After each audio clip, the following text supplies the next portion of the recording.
Katika saa za usiku wa kuamkia Juni 14 mwaka huu, Iran ilianzisha mashambulizi makubwa zaidi dhidi ya Israel tangu kuanza kwa mivutano ya hivi karibuni.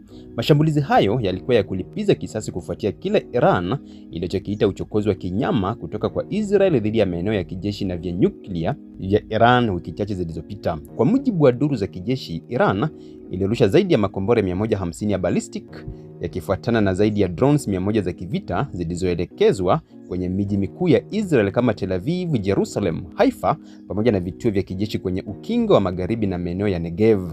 Shambulizi hilo lilifanywa kwa mfululizo wa saa 4 mfululizo usiku kucha, likisababisha taharuki ya kitaifa nchini Israel. Katika Tel Aviv, milio ya milipuko mikubwa ilisababisha giza la muda kufuatia kuharibiwa kwa baadhi ya vituo vya umeme. Magari ya huduma za dharura yalishindwa kufika kwa haraka maeneo ya uharibifu kutokana na hali ya hofu na barabara zilizofungwa. Milio ya mizinga na milio ya sirens haikuacha kusikika.